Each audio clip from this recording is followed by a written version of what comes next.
اور اس کے پیارے حبیب صلی اللہ علیہ وآلہ وسلم کی نگاہ رحمت و شفقت کے صدقے سے آج ہمیں 1445 ہجری ماہ رجب اور رجب کی آج 7 تاریخ ہے۔ جمعہ مبارک کی حاضری کا شرف حاصل ہو رہا ہے۔ اللہ کریم کی بارگاہ میں دعا ہے کہ اللہ کریم ہمارا یہاں آنا اپنی پاک بارگاہ میں قبول و منظور فرمائے۔ آمین۔ عزیزان کی احتشام، اس رجب شریف کے مہینے کو کافی زیادہ نسبتیں حاصل ہیں۔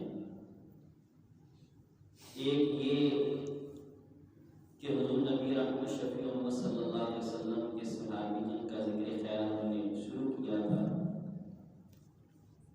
ایران کے عظیم شخصیت یعنی حضور صلی اللہ علیہ وسلم کی اہل بیت حضرت سلمان فارسی رضی اللہ تعالیٰ عنہ کو پچھلے جمعہ مبارک میں ان کا سفر ہدایت یہ آپ نے سماعت کیا تھا کہ آپ کہاں پیدا ہوئے، پھر کیسے کیسے سفر کرتے ہوئے حضور کی بارگاہ تک پہنچے اور حضور کی غلامی اختیار کی، یہ آپ نے سماعت کیا تھا۔ تو کافی زیادہ آپ کی زندگی کے پہلو وہ بہت ہی اہم جو رہتے تھے، تو آج آپ ہی کا ذکر خیر ہوگا کیونکہ 10 رجب آپ کا اسے پاس ہے۔ 10 رجب 33 یا 36 ہجری آپ کا یوم وصال ہے، تو آج 7 رجب ہے، تو آج بھی آپ ہی کا ذکر خیر ہوگا۔ اللہ کریم کی بارگاہ میں دعا ہے کہ اللہ کریم میری زبان پر کلمۃ الحق جاری فرمائے اور ہمیں سن سنا کے یاد رکھ کے اس پر عمل کی توفیق عطا فرمائے۔ حضور نبی رحمت شفیع امت صلی اللہ علیہ وسلم کے صحابی حضرت اشعث بن قیس رضی اللہ تعالیٰ عنہ اور حضرت جریر بن عبداللہ بجلی رضی اللہ تعالیٰ عنہ، یہ دونوں شخصیات، یہ صحابی یہ کہتے ہیں کہ ہم نے حضرت سلمان فارسی رضی اللہ تعالیٰ عنہ کو دیکھا نہیں تھا، لیکن ان کے ساتھ ملنے کا بڑا شوق تھا۔ ان کی شان سنی تھی، ان کا مقام، ان کا مرتبہ سنا تھا، تو دل میں ملنے کا شوق پیدا ہو گیا۔ اب ہم ذکر خیر سن رہے ہیں پچھلے جمعہ سے، تو ہمارے دل میں بھی پہلے بھی محبت تھی، لیکن ذکر خیر سن کے اور محبت بڑھ گئی۔ اب دل کرتا ہے کہ اللہ کرے ہمیں بھی خواب میں ان کا دیدار نصیب ہو جائے۔ تو کہتے ہیں کہ ہم نے شان سنی، مرتبہ سنا، مقام سنا، تو دل میں تڑپ پیدا ہوئی کہ ہم نے ملاقات کرنی ہے حضرت سلمان فارسی سے۔ کہتے ہیں پتہ چلا کہ وہ فی الوقت ملک شام میں ہیں۔ کہتے ہیں ہم ملک شام میں گئے تو وہاں ہماری ملاقات ہوئی حضور نبی رحمت شفیع امت صلی اللہ علیہ وسلم کے صحابی حضرت ابو ذر غفاری رضی اللہ تعالیٰ عنہ، ان کے ساتھ ملاقات ہوئی۔ تو وہاں سے پتہ چلا کہ آپ اس وقت مدائن میں ہیں، عراق کا شہر ہے مدائن، وہاں آپ تشریف فرما ہیں۔ کہتے ہیں ہم نے وہاں سے عراق کا سفر شروع کیا شام سے۔ کہتے ہیں ہم ڈھونڈتے ڈھونڈتے تلاش کرتے کرتے ہم ایک خیمے کے قریب آئے، تو ہم نے ایک آدمی کو خیمے سے باہر نکلتے دیکھا، تو ہم نے پوچھا کہ آپ سلمان ہیں؟ تو انہوں نے کہا ہاں میں ہی سلمان ہوں۔ تو کہا ہم تمہاری ہی تلاش میں تھے۔ تو آپ نے فرمایا آؤ پھر خیمے کے اندر آؤ، بیٹھو۔ کہتے ہیں کہ ہم کو حضرت سلمان فارسی نے خیمے کے اندر بٹھایا، ہماری خدمت کی اور پوچھا کہاں سے آئے ہو، کیسے آئے ہو؟ کہا کہ آپ وہی ہیں جو صحابی رسول ہیں سلمان فارسی؟ کہا یہ تو اللہ ہی بہتر جانتا ہے کہ میں صحابی ہوں۔ اب غور کرنا حضرت سلمان فارسی کے الفاظ پر، کہا یہ تو اللہ بہتر جانتا ہے۔ کہا کیوں؟ آپ صحابی رسول نہیں ہیں؟ کہا اصل صحابی تو وہ ہے کہ جو اپنا ایمان سلامت لے کے اس دنیا سے چلا گیا اور اللہ اس بندے پر راضی ہو گیا۔ اصل صحابی وہ صحابی۔ اب حضرت سلمان فارسی نے ان کی خدمت کی، کہا کہاں سے آئے ہو؟ بتایا کہ ہم ملک غفاری ان کے پاس سے آئے ہیں، انہوں نے آپ کا بتایا تھا یہاں کا، کہا میرے بھائی نے میرے لیے تحفہ بھیجا ہے، وہ تحفہ۔ اب حضرت اشعث بن قیس رضی اللہ تعالیٰ عنہ، حضرت جریر بن عبداللہ بجلی یہ کہتے ہیں کہ ہم سوچنے لگ گئے کہ ابو ذر غفاری نے کوئی تحفہ تو نہیں بھیجا۔ کہتے ہیں یہ ہو ہی نہیں سکتا حضرت سلمان فارسی کہ میرے بھائی نے آپ کو بھیجا ہو اور میری طرف کوئی تحفہ نہ بھیجا ہو، میرا بھائی تحفہ ضرور بھیجتا ہے۔ کہتے ہیں آپ سوچو بچار میں لگ گئے، ہم نے اپنا سامان کھول دیا، کہا ضروری ہمارا سامان دیکھ لیں، چیک کر لیں، انہوں نے کوئی چیز آپ کے لیے نہیں بھیجی، کوئی تحفہ نہیں بھیجا۔ کہتے ہیں معاملہ بڑا عجیب ہو گیا، حضرت سلمان فارسی کہہ رہے ہیں انہوں نے تحفہ بھیجا ہے اور ہم کہہ رہے ہیں حضور انہوں نے کوئی تحفہ نہیں بھیجا۔ کہتے ہیں ہماری گفتگو بڑھتی چلی گئی، ہم یہی عرض کر رہے ہیں حضور ہمارا سامان آپ کے سامنے ہے، ہم آپ کے سامنے ہیں، حضور ہمارے سامان کو دیکھیے، کوئی چیز انہوں نے نہیں بھیجی۔ حضرت سلمان فارسی نے کہا جب تم وہاں تھے، آنے لگے تھے، تو میرے بھائی ابو ذر نے کیا کہا تھا؟ کہا انہوں نے یہ کہا تھا کہ میرے بھائی سلمان کے پاس جب تم جاؤ تو ان کو جا کے میرے سلام کا تحفہ پیش کرنا۔ حضرت سلمان فارسی کہتے ہیں مجھے دنیا کی طلب نہیں ہے، میں تو اسی تحفے کا پوچھ رہا تھا کہ میرا بھائی ابو ذر جب بھی ان کے پاس سے کوئی آدمی میرے پاس آتا ہے تو میرے لیے سلام کا تحفہ بھیجتے ہیں۔ تو کہا انہوں نے آپ کے لیے سلام کہا ہے۔ اب غور کرنا اس واقعے پر، سب سے پہلے وہ کہتے ہیں کہ آپ صحابی، اور رسول نے کہا میں یہ تو اللہ بہتر جانتا ہے کہ میں صحابی ہوں یا نہیں ہوں۔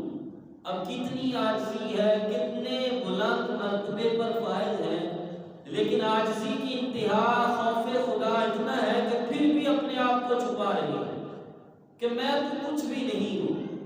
اور حضرت پیر مہر علی شاہ رحمۃ اللہ تعالی علیہ کے پاس ایک نجومی آیا، اور نجومی نے آ کے جب ان کو دیکھا تو کہا کہ اس فرزند کا ستارہ بڑا افضل ہے، بڑا اعلیٰ ہے، کہا یہ بڑا خوش قسمت نوجوان ہے۔ تو حضرت پیر مہر علی شاہ نے جب اس نجومی کے منہ سے سنا تو کہا آخر موت نہیں ہے؟ اس نجومی نے کہا ہاں آخر موت ہے۔ تو کہا پھر ستارے کا کیا کرنا؟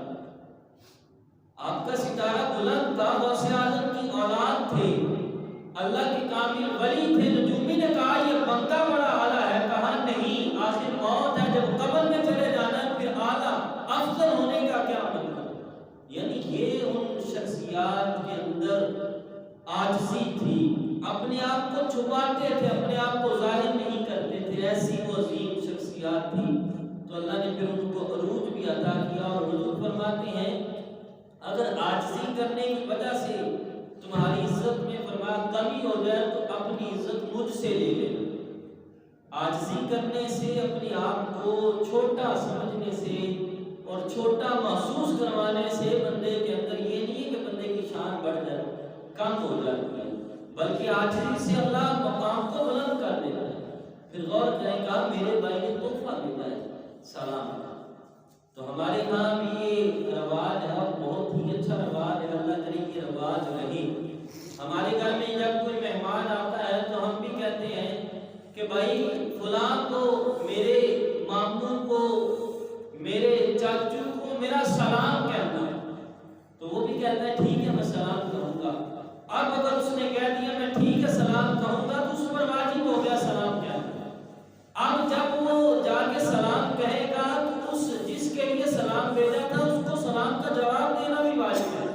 تو یہ بہت ہی اچھا طریقہ ہے، ایسا ہونا چاہیے۔ ہمارے گھر میں جو رواج ہے اس رواج کو جاری رہنا چاہیے، قرآن حدیث کے خلاف نہیں ہے، بلکہ بالکل درست ہے کہ آپ کے ہاتھ میں آتا ہے تو آپ اس کے ہاتھ تحفہ بھیجیں، سلام کا تحفہ۔ تو یہ صحابہ کا طریقہ تھا، حضرت سلمان فارسی کا یہ طریقہ تھا، اور حضور نبی احمد شفیع امت صلی اللہ علیہ وسلم کی حدیث مبارکہ کا بھی مفہوم ہے۔ حضور فرماتے ہیں یا ایھا الناس افشوا السلام، فرمایا اے لوگوں سلام کو پھیلا دو، سلام کو عام کر دو، اور فرمایا اطعموا الطعام، لوگوں کو کھانا کھلاؤ، اور فرمایا صلوا باللیل والناس نیام، اور رات کے وقت اٹھ کر نمازیں پڑھا کرو جب لوگ سو رہے ہوں۔ عرض کیا حضور اگر ہم یہ تین کام کریں گے تو بدلے میں ملے گا کیا؟ تدخلوا الجنۃ بسلام، اللہ تمہیں سلامتی کے ساتھ جنت میں داخل کرواے۔ تو یہ سلام کرنے کی یہ فضیلت ہے۔ اور حضور کے ایک صحابی اور روزانہ عصر کے بعد باہر بازار میں نکلتے تھے اور لوگ پوچھتے تھے حضور آپ کس کام کے لیے؟ کہا کام کوئی نہیں ہے مجھے، بس میں حضور کی سنت، سلام والی سنت کو پورا کرنے کے لیے بازار میں نکلا ہوں۔ اگر کوئی چل رہا ہوگا اس کو سلام کروں گا، اگر کوئی بیٹھا ہوگا اس کو سلام کروں گا، اگر کوئی مل جائے گا اس کو سلام کروں گا۔ کہا میں تو حضور کی سنت زندہ کرنے کے لیے باہر نکلا ہوں۔ اب غور کریں، آج کل تو ہمارے معاشرے میں سلام کا بھی رواج ختم ہو گیا، یہ بھی صرف قانون کی وجہ سے دیا جاتا ہے، وگرنہ سلام بھی نہیں دیا جاتا۔ اور اگر کوئی امیر زادہ ہے یا جس کا جو اپنے آپ کو بڑا سمجھتا ہے وہ بھی پہل نہیں کرے گا سلام کرنے میں، وہ کہے گا یہ میرے ساتھ سلام لے، میں کیوں ان کے ساتھ سلام لوں؟ یہ بھی ایک تکبر کی قسم ہے کہ بندہ کہ میں کسی کے ساتھ سلام کروں۔ سلام خود بڑھ کے کرو، اور سلام میں پہل کرو گے تو نیکیاں زیادہ ملے گی، آپ کے اندر تکبر نہیں آئے گا، غرور نہیں آئے گا جب آپ خود چل کے مسلمانوں کے ساتھ سلام کریں۔ تو لہٰذا آج سے یہ حدیثیں آپ نے سنی ہیں تو آج سے یہ سنت بھی زندہ کریں۔ بازار میں جا رہے ہیں، مسلمان ہے، آپ کی برادری کا ہے نہیں ہے، آپ کے تعلق کا ہے نہیں ہے، سلام کرنے جاتے ہیں، السلام علیکم، السلام علیکم کہا، کچھ دیر بھی نہیں لگی اور اللہ نے نیکیاں دی اور حضور کی سنت بھی زندہ ہو گئی۔ تو بازار میں چلتے ہوئے گھر میں جائیں، گھر میں جا کے بھی سلام کریں، نکلتے وقت سلام کریں، تو یہ سلام والی سنت کو عام کریں۔ اور حضرت لقمان حکیم رحمۃ اللہ تعالی علیہ، آپ نے اپنے بیٹے کو نصیحتیں بہت کی ہیں، ہمارے لیے بھی وہ نصیحتیں ہیں۔ آپ نے اپنے بیٹے سے کہا بیٹا جب تو کسی قوم کے پاس جائے تو انہیں اسلامی تیر مارا کر، اسلامی تیر مارا کر جب تو کسی قوم کے پاس جائے۔ حضرت عوف بن عبداللہ رضی اللہ تعالیٰ عنہ وہ یہ فرماتے ہیں اسلامی تیر سے مراد یہ ہے کہ تو اس قوم کو سلام کیا کر۔ کہا سلام سے کیا ہوگا؟ کہا سلام سے یہ ہوگا تجھے کچھ کرنا بھی نہیں پڑے گا، تو سلام کرتا جائے گا، تیری اور اس قوم کی آپس میں محبت پیدا ہو جائے گی۔ سلام کی ایسی چیز ہے، اور سلام جب آپ کریں گے آپس میں محبت پیدا ہوگی۔ اور ایک حدیث سے بات کا مفہوم ہے کہ یہ سلام اچھا اخلاق بھی ہے، سلام کرنا۔ حضور فرماتے ہیں جو لوگ اچھے اخلاق کے مالک ہیں، فرمایا وہ لوگ ان لوگوں کا مرتبہ پالیں گے جو رات کو اٹھ کر نوافل پڑھتے ہیں، عبادت کرتے ہیں۔ فرمایا یہ اچھے اخلاق کی وجہ سے بندہ ان لوگوں کا مقام پا لے گا جو اللہ اللہ بہت زیادہ کرتے ہیں۔ تو اچھے اخلاق میں سے ایک سلام کرنا بھی ہے، تو سلام کو عام کر دیں، خود پہل کیا کریں، کوشش کریں خود کہیں السلام علیکم۔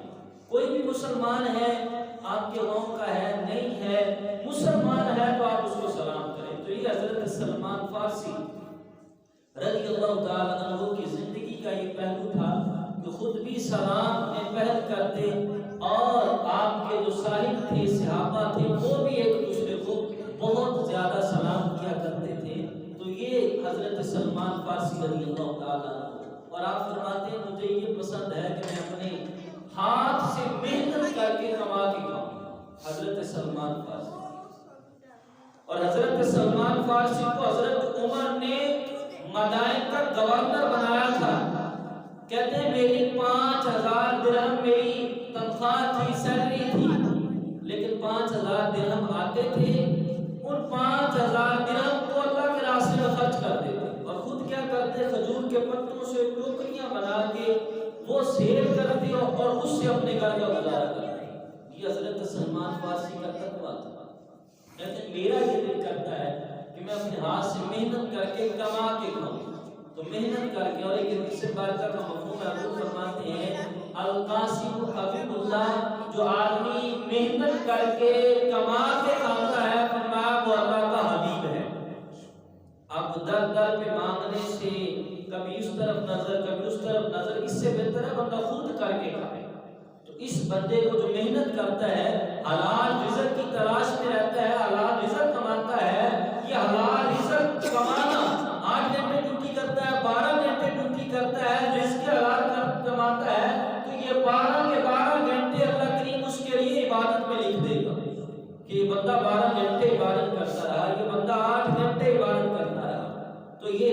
حلال کی تلاش، رزق حلال کمانا، یہ بھی عبادت ہے، یہ بھی عبادت ہے۔ ایک آدمی چاہے موٹر سائیکل کا کام کرتا ہے، سائیکل کا کام کرتا ہے، وہ رزق حلال کما رہا ہے، تو درزی ہے اور رزق حلال کما رہا ہے، تو یہ اس کا یہ کام کرنا، نیت اس کی ہے کہ میں رزق حلال کما رہا ہوں، یہ کام کرنا بھی عبادت میں لکھا جائے گا۔ اب دیکھیں اللہ رسول نے کتنی آسانیاں پیدا فرمائی۔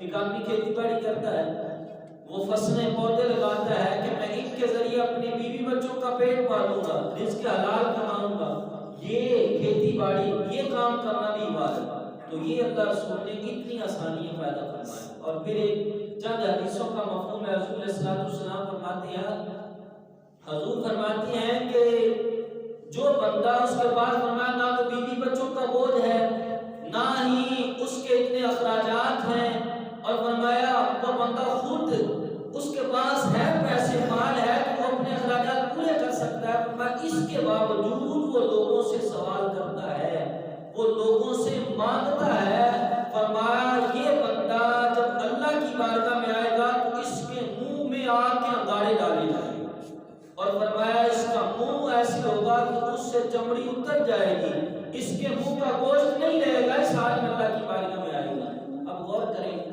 ہمارے ہاں یہ بھی بہت زیادہ ہے، ایک آدمی کے پاس 5,000 کا نوٹ ہے، اس نے کوئی چیز لینی نا، اس 5,000 کے نوٹ کو کھلا نہیں کروائے گا، دوسرے سے مانگے گا یار 100 دے دو، 200 دے دو، 500 دے دو، میں یہ چیز لے۔ اللہ نے تجھے دیا ہے تو وہ خرچ کرو، بعض لوگوں نے یہ بنایا ہے، ان کے پاس مال ہے، دولت ہے، 5,000 کی ضرورت ہے، فلاں سے لے لیا 5,000 دے دو، اب اس کے دینے کا وقت ہے، دوسرے سے لے لیا 5 دے دو، اس سے لے کر اس کو دے دیا، اس سے لے کر اس کو دے دیا، بس ایسے ہی سسٹم۔ اور حضور فرماتے ہیں جب تم سوال کا دروازہ دراز کر دو گے، کھول دو گے، تو اللہ تمہاری حالت بھی پھر ویسے ہی کر دے گا۔ اب سوال سے بچو، بہت بری چیز ہے یہ سوال کرنا، مانگنا، خود کوشش کرو، خود محنت کرو۔ ہاں ایک آدمی ہے اس کے پاس مجبوری ہے، بالکل مجبور ہے، تو پھر ادھار لینے میں کوئی حرج نہیں ہے، لیکن اس کی جیب میں 5,000 ہے، پھر بھی 100 200 لوگوں سے مانگتا پھرے، تو اس چیز کو اللہ رسول نے پسند نہیں فرمایا۔ حضور فرماتے ہیں آپ کے انگارے منہ میں ہوں گے اور منہ کا ماس، یہ چمڑی اتر جائے گی، اس حال میں اللہ کی بارگاہ میں حاضر ہوگا۔ تو حضرت سلمان فارسی کہتے ہیں میرا تو یہی طریقہ ہے کہ میں اپنے ہاتھ سے محنت کر کے کھاتا ہوں،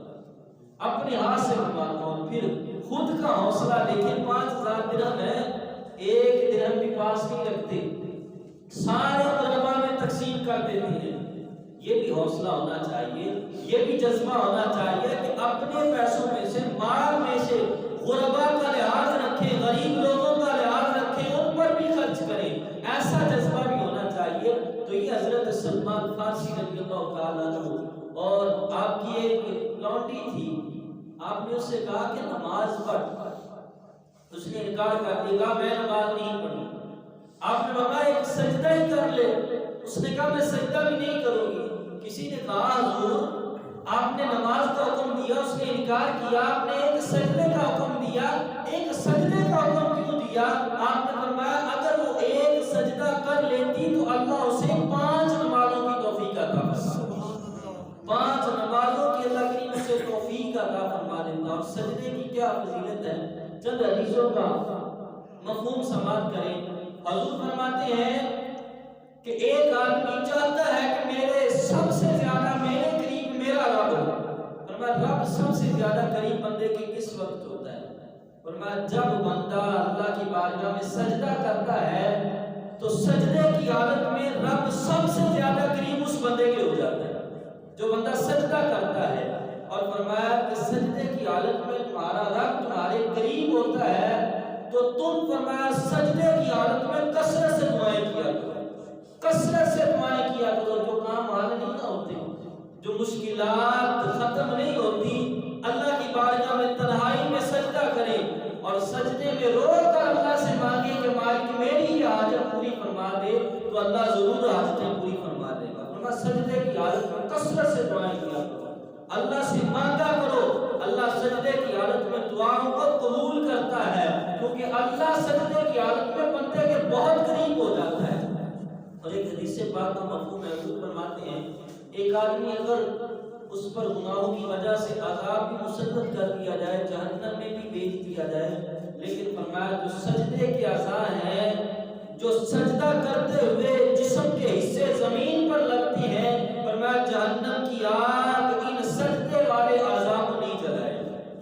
یہ سجدہ کی فضیلت ہے اللہ کی بارگاہ میں سجدہ کرنے کی، تو اس لیے کثرت کے ساتھ سجدے کیا کریں، کثرت کے ساتھ اللہ کی بارگاہ میں جھکا کریں، اور اللہ سب سے قریب ہو جاتا ہے بندے کے، بالکل قریب ہو جاتا ہے۔ اللہ کہتا ہے مانگ کیا مانگتا ہے، تو سجدے کیا کریں کثرت کے ساتھ، اور سجدے کی حالت میں اللہ کی بارگاہ میں سوال کیا کریں، اللہ کی بارگاہ میں دعائیں کیا کریں، مالک میری یہ حاجت پوری فرما دے، مالک مجھے یہ عطا فرما دے، مجھے یہ عطا فرما دے۔ تو یہ ہے سجدے کی فضیلت، اس لیے سب سے زیادہ قریب اللہ سجدے کی حالت میں ہوتا ہے۔ تو حضرت سلمان فارسی نے بھی یہی درس دیا کہ سجدے کیا کرو، سجدے کرو گے چاہے ایک سجدہ کر لو، اللہ 5 وقت کی نماز کی توفیق دے دے گا۔ تو یہ ہے سجدہ کرنا۔ حضرت سلمان فارسی رضی اللہ تعالیٰ عنہ کی زندگی سے یہ پہلو بھی ملتا ہے کہ ہمیں کثرت سے سجدے کرنے چاہیے۔ اور حضرت سلمان فارسی اور حضرت عبداللہ بن سلام رضی اللہ تعالیٰ عنہ، یہ دونوں آپس میں، سارے صحابہ آپس میں محبت کرنے والے تھے۔ ایک دن بیٹھے اور آپس میں گفتگو ہوئی۔ حضرت سلمان فارسی نے کہا کہ بھائی ہم دونوں میں سے جس کا انتقال پہلے ہو گیا نا، اس نے بعد میں آگے بتانا ہے کہ اللہ کے نزدیک سب سے زیادہ افضل چیز کون سی ہے، سب سے پسندیدہ چیز کون سی ہے اللہ کی بارگاہ میں۔ کہا ٹھیک ہے۔ ان دونوں صحابہ کی آپس میں بات ہو گئی۔ اللہ کا کرنا ایسے ہوا کہ حضرت سلمان فارسی کا انتقال پہلے ہو گیا۔ حضرت عبداللہ بن سلام کہتے ہیں میری خواب میں تشریف لائے حضرت سلمان فارسی، میں نے کہا بھائی یاد ہے ہماری گفتگو ہوئی تھی کہ جس نے پہلے اللہ کی بارگاہ میں جانا ہے بعد میں خواب میں آگے بتانا ہے کہ کیا پایا اللہ کی بارگاہ میں، کس عمل کو افضل پایا۔ تو حضرت سلمان فارسی کہتے ہیں توکل کو لازم پکڑ لو، توکل کو اللہ بڑا ہی پسند کرتا ہے، توکل کو اللہ بڑا ہی پسند کرتا ہے، توکل کو لازم پکڑ لو۔ اور ایک حدیث مبارکہ کا مفہوم حضور فرماتے ہیں اگر تم اللہ پر توکل ایسے کرو جیسے اس پر توکل کرنے کا حق ہے، تو فرمایا اللہ کی تمہیں رزق بھی ایسے عطا فرمائے گا جیسے اللہ پرندوں کو عطا کرتا ہے۔ فرمایا وہ صبح کے وقت خالی پیٹ نکلتے ہیں، جب شام کو گھروں کو آتے ہیں تو ان کے پیٹ بھرے ہوئے ہوتے ہیں۔ تو اللہ پر توکل کرو، اللہ پر یقین کرو، اللہ پر بھروسہ کرو۔ اور توکل کا ایک بڑا ہی پیارا واقعہ سندھ کا واقعہ ہے، اور سچا اور واقعہ ہے۔ سندھ میں ایک حکیم صاحب تھے، یہ واقعہ بھی غور سے سننے والا ہے، اور اس سے ہمیں اپنی زندگی کو سیدھا کرنے کے لیے کئی پہلو ملیں گے۔ حکیم صاحب تھے سندھ میں، ان کا معمول یہ تھا کہ جب وہ گھر سے نکل کے اپنی دکان کھولنے کے لیے تو ان کی بیوی ایک پرچے کے اوپر لکھ دیتی کہ آج آپ پوچھتے کہ کیا کیا چاہیے، وہ لکھ دیتی آج یہ بھی چاہیے، یہ بھی چاہیے، یہ بھی چاہیے۔ پرچہ لے لیتے، دکان کھولتے، بیٹھ جاتے۔ اب دکان کھول کے جب بیٹھ جاتے، اس آگے پرچہ کھول کے دیکھتے اس کے اوپر کیا کیا لکھا ہے۔ اب جب گاہک آتے دوائی لینے کے لیے، جب اس دن کا سارا جو بھی راشن تھا مکمل ہو جاتا، اس کے لیے پیسے تو دکان بند کر دیتے، چاہے 9 بجے ہوتے صبح کے، چاہے 10 ہوتے، چاہے 9:30 ہوتے، جو بھی ٹائم ہوتا دکان بند کر دیتے، کہتے کہ آج کا میرا مکمل ہو گیا ہے، لہٰذا آج مجھے اور کام کرنے کی ضرورت نہیں ہے، چلے جاتے۔ اب ایک دن ایسے ہوا، اب بیوی کو کہا کہ لکھ دو کیا کیا لانا ہے۔ بیوی نے لکھ دیا، اور آخر میں لکھ دیا کہ بچی کے جہیز کا سامان بھی چاہیے۔ اب دکان کھولی، دکان کھول کے آ کے پرچی دیکھی، اوپر جو سامان لکھا تھا وہ بھی دیکھا، اور جب جہیز کا سامان دیکھا تو ایک مرتبہ سر چکرایا کہ یہ کیا لکھ دیا جہیز کا سامان۔ اب پھر آگے پرچی کے لکھ دیا یہ اللہ کا کام ہے، اللہ ہی جانے، اور پرچی بند کر کے رکھ دیا۔ کہا یہ اللہ کا کام ہے، اللہ ہی جانے، پرچی بند کر کے رکھ دی۔ ایک گاہک آیا، اس کو دوائی دی، دوسرا آیا، اس کو بھی دی۔ اب اس کے بعد ایک آدمی کار کے اوپر آیا اور قریب بیٹھ گیا۔ قریب بیٹھا، کیونکہ حکیم صاحب وہ اللہ والے تھے، وہ کسی کی کار کی وجہ سے اس کی یہ نہیں کہ تعظیم کرتے تھے، کار دیکھی تو بس اب اسی کے پیچھے لگ گئے۔ ان کے پاس کئی کاروں والے آتے تھے دوائی لینے کے لیے، انہوں نے توجہ نہیں کی۔ وہ قریب آ کے بیٹھا، کار والے نے کہا حکیم صاحب آپ نے مجھے پہچانا ہے؟ کہا نہیں میں نے نہیں پہچانا، میرے پاس تو روزانہ کئی لوگ آتے ہیں، میں نے نہیں پہچانا۔ کہا 15 سال پہلے ہماری ملاقات ہوئی تھی، میں یہاں آیا تھا، میری گاڑی پنکچر ہو گئی تھی تو دھوپ تھی، آپ نے کہا تھا کہ میرے پاس آ کے بیٹھ جاؤ، اور کہا کہ آپ کی چھوٹی سی بچی تھی، وہ کہہ رہی تھی کہ بابا بھوک لگی ہے چلیں، آپ نے کہا صبر کرو، میری وجہ سے آپ نے دکان کھولے رکھی۔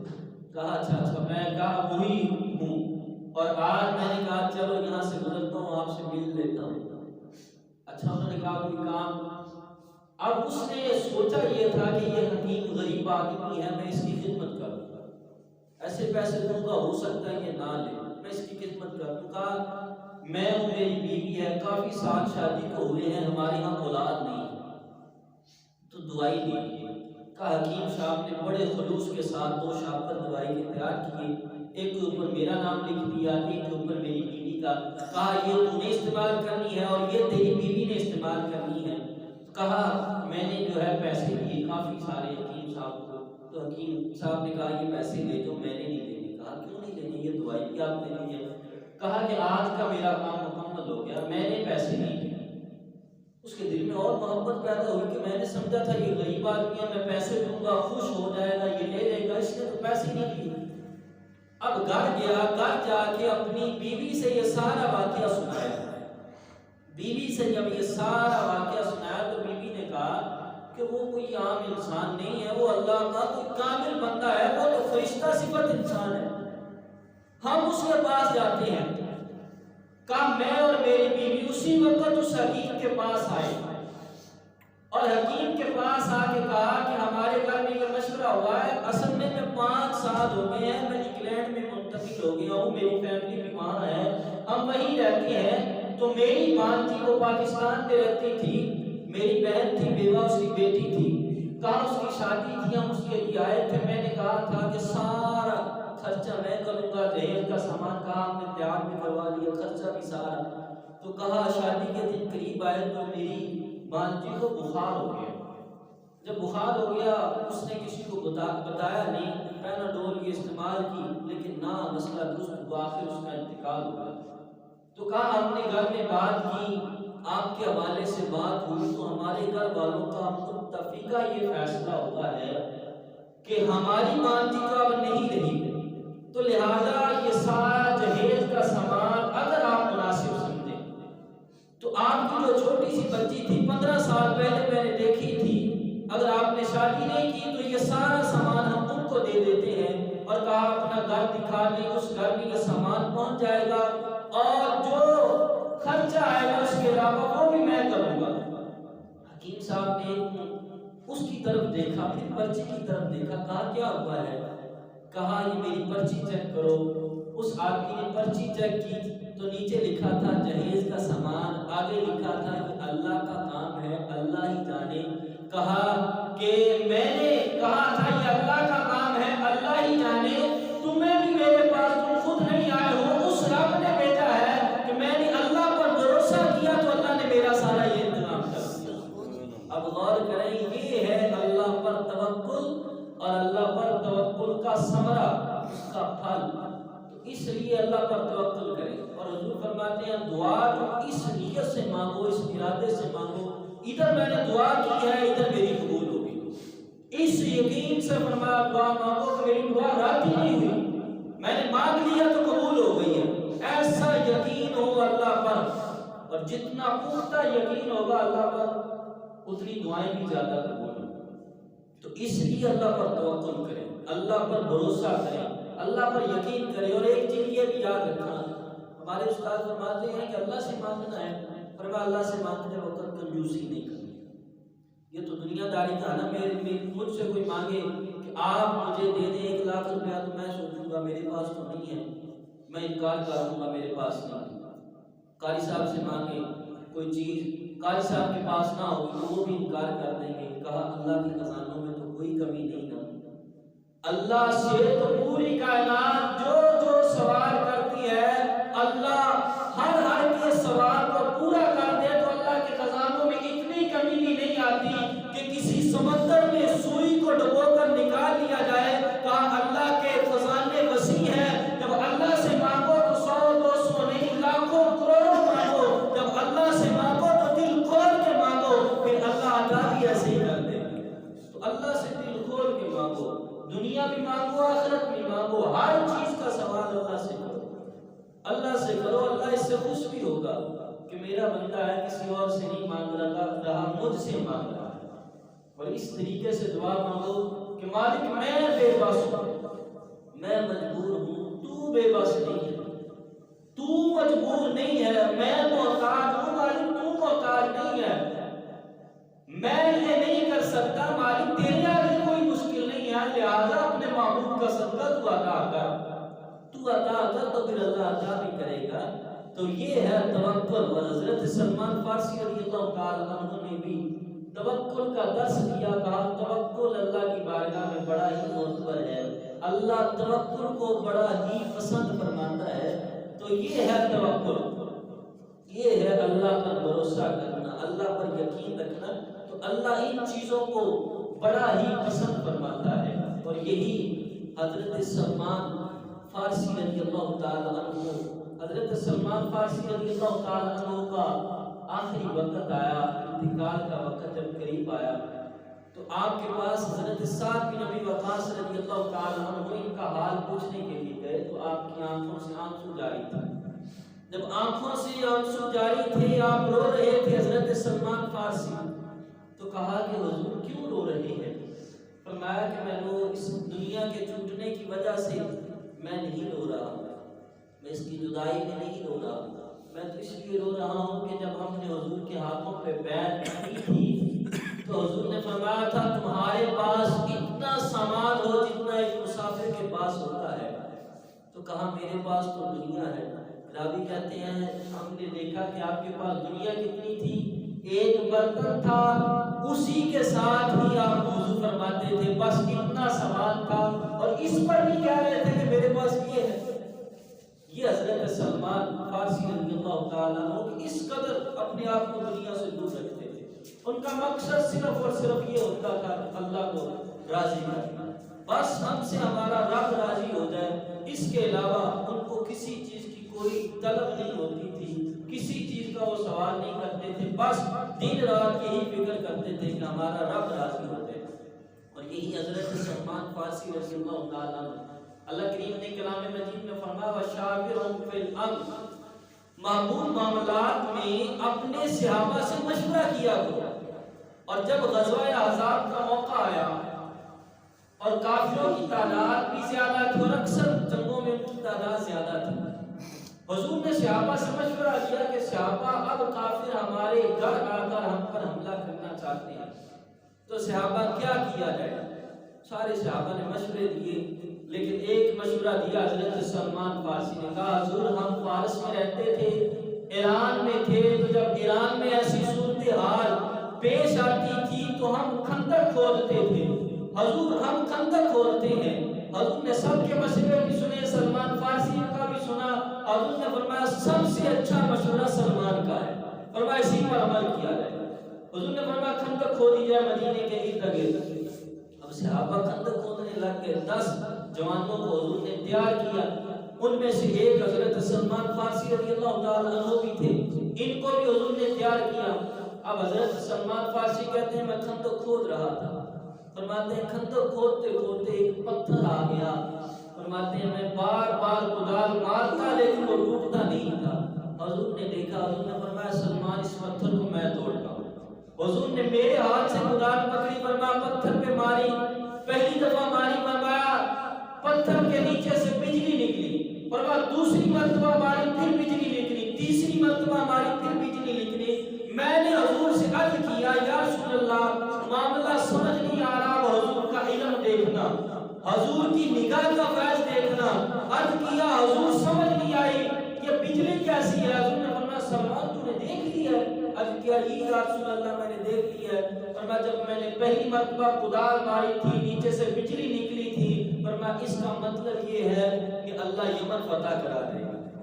مجھے کہہ دیا سبحان اللہ۔ فرمایا جب میں نے دوسری مرتبہ خدار ماری نیچے سے بجلی نکلی، اس کا مطلب یہ تھا کہ اللہ شام مغرب فتح کرا دے گا، اور کہا جب تیسری مرتبہ بجلی نکلی تھی اس کا مطلب یہ تھا کہ اللہ مشرق بھی فتح کرا دے گا۔ حضور نے آنے والے حالات کی خبر دی۔ اب دیکھنا صحابہ کا کیسا یقین ہے۔ اس وقت صحابہ نے یہ سوال نہیں کیا کہ حضور آج تو ہم دفاع کے لیے مدینے کو بچانے کے لیے خندق کھود رہے ہیں، کہاں یمن ہے، کہاں شام ہے، کہاں مشرق ہے۔ لیکن حضور کے صحابہ کو حضور پر اتنا یقین تھا کہ ان کا یقین ایسا تھا جو حضور کی زبان سے نکل گیا اللہ نے پورا کروا دیا۔ کسی صحابی نے ایسا اعتراض نہیں کیا۔ اور پھر یہ وقت آیا بھی صحیح، حضور کے صحابہ جب یمن میں حضرت خالد بن ولید، حضرت ابو عبیدہ بن جراح، حضرت ابوبکر، حضرت عمر ان کو بھیجتے تھے جنگوں کے لیے، تو یہ کافروں سے مخاطب ہو کے کہتے تھے اے یمن والو، اے شام والو، یہ علاقہ مسلمانوں کا ہے اور ہم فتح کریں گے۔ کہا تمہارے پاس دلیل کیا ہے؟ تعداد میں تم کم ہو۔ کہا تعداد میں ہم کم ہے لیکن ہمارے محبوب کی زبان سے نکلا ہے یمن فتح ہوگا، شام فتح ہوگا، تو ہم فتح کر کے جائیں گے۔ اور صحابہ نے پھر یمن اور شام کو، مشرق کو فتح کر کے بتا دیا۔ جو محبوب کی زبان سے نکلتا ہے اللہ اس کو پورا فرما دیتا ہے، اللہ اس کو پورا فرما دیتا ہے۔ اب غور کریں، کہاں خندق کی کھدائی، کہاں بجلی کا نکلنا، کہاں یمن کے فتح کی علامت، کہاں شام کی۔ تو یہ حضور آنے والے حالات کو دیکھ رہے تھے۔ سارا ملک شام، حضور کے صحابہ نے فتوح شام پڑھ کے دیکھیں، صحابہ کے واقعات لکھے ہیں، جنگی واقعات لکھے ہیں کہ کیسے حضور کے صحابہ نے مقابلہ کیا دشمنوں کے ساتھ اور علاقوں کو فتح کیا اور اسلام کا پرچم لہرا دیا۔ جو حضور کی زبان سے جملے نکلے تھے ان کو حضور کے صحابہ نے پورا فرما دیا۔ تو حضور کے صحابی حضرت سلمان فارسی نے خندق کھودنے کا مشورہ دیا، خندق کھودی گئی۔ اب کافر آ گئے، بالکل قریب آ گئے، اب وہ حملہ کرنا چاہتے تھے۔ اب ایسے ہوا کہ تھوڑی سی جگہ ایسی تھی جہاں خندق نہیں کھودی گئی تھی۔ اب کچھ کافر وہاں سے مدینے کے اندر آ گئے۔ جب آ گئے ایک ان کا سپہ سالار تھا کافروں کا، عمر بن عبدود، وہ ایسا سپہ سالار تھا کہ ایک آدمی 1000 کے مقابلے میں لڑتا تھا کافروں کی طرف سے۔ وہ جب آیا تو حضور نے بھیجا، حضور نے کہا اس کے مقابلے میں اللہ کا شیر جائے گا، شاہ مردان، شیر یزدان، قوت پروردگار، لا فتح الا علی اللہ، سیف الا ذوالفقار۔ کہا اللہ کا اور میرا شیر اس کے مقابلے میں جائے گا۔ مولا علی گئے اس عمر کے مقابلے میں، جب گئے تو اس نے بھی جنگی کرتب دکھائے۔ کہا تو 1000 کے مقابلے میں لڑتا ہے لیکن مجھ سے لڑنے کی تیرے اندر ہمت نہیں ہے، کیونکہ میں اللہ کا شیر ہوں۔ اور چند ہی منٹ لڑائی ہوئی کہ حضرت علی نے اس کافر کو واصل جہنم کر دیا۔ جب ان کا سپہ سالار، جب ان کا سردار واصل جہنم ہو گیا تو باقیوں کے حوصلے پست ہو گئے۔ کہا یہ ہمارا 1000 کے مقابلے میں لڑنے والا مسلمانوں کے ایک سپاہی نے اس کو واصل جہنم کر دیا، ہم میں طاقت نہیں ہے مسلمانوں سے لڑنے۔ یہ مولا علی کا مقام، یہ حضور کے صحابہ جو 1000 کے مقابلے میں بھی لڑتے تھے، حضور کے ایک صحابی اس کو واسطے جہنم کر دیتے تھے۔ ایسا ان کے اندر جذبہ ایمانی تھا۔ اور کچھ دیر تیر بھی چلے آپس میں۔ اس جنگ میں 6 مسلمان شہید ہوئے اور 10 کافروں کو واسطے جہنم کیا گیا۔ یہ غزوہ احزاب، اور حضور علیہ الصلوۃ والسلام مغرب تک ان کا دفاع کرتے رہے۔ اور اس دوران میں حضور کی نمازیں بھی قضا ہوئی، حضور کے صحابہ کی نمازیں بھی قضا ہوئی۔ اور حضور نے مغرب کی نماز کے وقت ظہر پڑھی، عصر پڑھی، اور پھر مغرب کی نماز حضور کے صحابہ نے پڑھی اور حضور نے دعا کی، مالک ان کے خیموں کو آگ سے بھر دے، ان کے گھروں کو آگ سے بھر دے، مالک ان کی قبروں کو آگ سے بھر دے۔ کیوں مالک؟ اس نے تیری نماز انہوں نے ہم سے قضا کروائی ہے کہ یہ ہم پر حملہ کرنے کے بارے میں سوچتے رہے، ہم پر حملہ کرتے رہے اور ہم ان کا دفاع کرتے رہے اور ہم سے نمازیں رہ گئی، مالک ان کو برباد کر دے۔ آپ یہ مدینے کے قریب آ کے انہوں نے خیمے نصب کیے تھے اور حضور نے اللہ کی بارگاہ میں دعا کی، اللہ نے اسی وقت حضور کی پوری کی۔ کیا ہوا؟ رات کے وقت آندھی آئی اور اتنی سخت آندھی آئی کہ ان کے خیمے اکھاڑ دیے، کافروں کو مجبوراً وہاں سے بھاگنا پڑا اور یہ کہنا پڑا کہ ہم میں طاقت نہیں ہے مسلمانوں سے لڑنے، ہم میں یہ حوصلہ ہی نہیں ہے کہ ہم مسلمانوں کے ساتھ لڑیں۔ تو یہ جس کے ساتھ اللہ کے رسول کی مدد جس کے شامل حال ہوتی ہے، اس کو کوئی شکست نہیں دے سکتا۔ اور نصرت، فتح، کامرانی یہ اللہ والوں کی ہوتی ہے، یہ اسی کی ہوتی ہے جس کے ساتھ اللہ کی بھی مدد ہوتی ہے، اللہ کے رسول کی بھی مدد ہوتی ہے۔ اور فی زمانہ مسلمان ذلیل و خوار کیوں ہو رہے ہیں؟ یہ ذلیل اس لیے ہو رہے ہیں مسلمانوں نے جہاد چھوڑ دیا۔ آج بھی اگر مسلمان جہاد شروع کر دیں تو چند مسلمان بھی ہوں، بدل میں 313 1000 کو شکست دی۔ احد دیکھ لے، احزاب دیکھ لے، ہر موقع پر تھوڑے مسلمان ہیں، کافر زیادہ ہیں۔ ایمان کی طاقت سے اللہ کی مدد آئی، ہر میدان میں اللہ نے مسلمانوں کو فتح عطا فرمائی، یہ ایمان کی وجہ سے ہے۔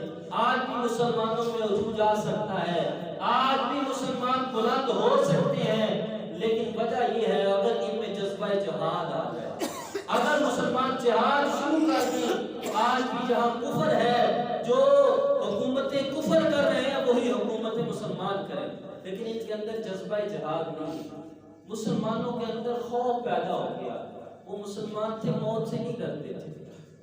حضرت خالد بن ولید یہ بھی ایک صحابی ایک آزاد سے لڑتے تھے، خوف نہیں تھا، ان کو پتا تھا اگر شہید ہو گئے تو تب بھی جنت تھی، بچ گئے تب بھی جنت تھی۔ تو مسلمانوں اپنے اندر جذبہ جہاد پیدا کرا۔ حضرت سلمان فارسی کے اندر بھی جذبہ جہاد تھا، فرمایا وہ بندہ ہی منافق ہے جس کے اندر یہ تڑپ نہ ہو کہ میں اللہ کی راہ میں شہید ہو جاؤں، فرمایا جس کو شہید ہونے کی خواہش نہیں ہے وہ منافق ہے۔ وہ فرمایا مسلمان نہیں، ہر مسلمان کے اندر جذبہ جہاد ہو، اگر موقع ہے اللہ رسول کے نام پر مرنے کا تو سب سے پہلے میں اپنی جان دوں گا، یہ ہر مسلمان کے اندر جذبہ ہونا چاہیے۔ اور یہی جذبہ صحابہ میں تھا، اور یہی جذبہ حضور کے صحابی حضرت سلمان فارسی جن کا آپ نے ذکر خیر سماعت کیا ہے، تو لہٰذا آج ہے 7 رجب، 10 رجب ان کا اس سے بعد ہے، تو 10 رجب کو ویسے بھی ہم مسلمان 11ویں شریف بھی مناتے ہیں، تو 10 رجب کو خوب حضرت سلمان فارسی رضی اللہ تعالیٰ عنہ کی بارگاہ میں اشارے ثواب کریں، ان کے نام کا لنگر تقسیم کریں، کیونکہ وہ صحابی رسول ہیں اور حضور نے ان کو اپنی اہل بیت میں شامل فرمایا۔ یہ صحابی رسول ہیں، خوب ان کو اشارے ثواب کریں۔ اللہ کی بارگاہ میں دعا ہے کہ اللہ ہمیں عمل کی توفیق عطا فرمائے۔ اور ساتھی